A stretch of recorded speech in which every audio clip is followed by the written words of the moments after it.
less than 4 weeks, congestion pricing kicks in Manhattan. Drivers will be charged more to go below 60th Street.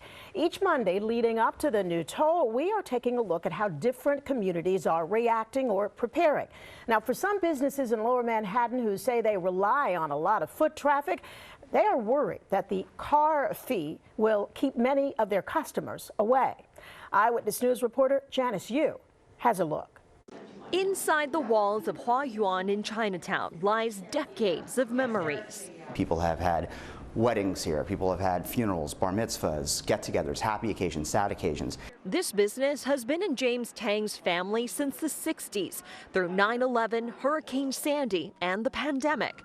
But Tang and other business owners fear congestion pricing will pose yet another threat to their neighborhood. They fear their clientele, tourists, and people who travel from other parts of the city will avoid coming into the congestion relief zone south of 60th Street. A lot of folks come here from out of town, from all over the world. They don't know how our subways work.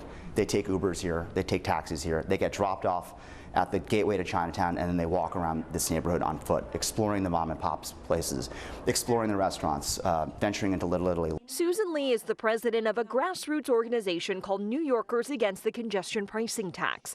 The group has filed a class action lawsuit saying the plan fails to take into account the negative economic and environmental impacts on neighborhoods on the Lower East Side. Lee says the plan will do little to help the area struggling to bounce back from the pandemic. Right now, the vacancy rate in New York is at 11%. Manhattan is at 14%.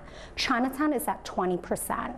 And you look at the top 20 neighborhoods with the highest vacancy rate, 10 of them are in the Central Business District.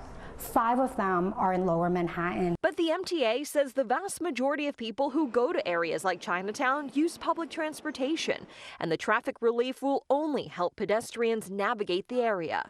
It also says studies show traffic ends up costing businesses more money. So if you own a business and you need to drive from point A to point B, you are in fact sitting in traffic and wasting time, and oftentimes labor is the most expensive part of a business's budget. Catherine Freed, a former New York City councilwoman and state Supreme Court judge, is a plaintiff on this lawsuit. She says ultimately the residents of Chinatown and other Lower East Side neighbors will feel it in their wallets. Because they can't afford to pay higher amounts for their food or services or deliveries, because trucks are going to get charged a lot more money, and they get charged every time they come into the zone, unlike cars that only get charged once. It's about the fact that your cost of living is going up, and the only sin you've committed is that you live in a zone that they decided was a central business zone. In Chinatown, Janice Yu, Channel 7, Eyewitness News.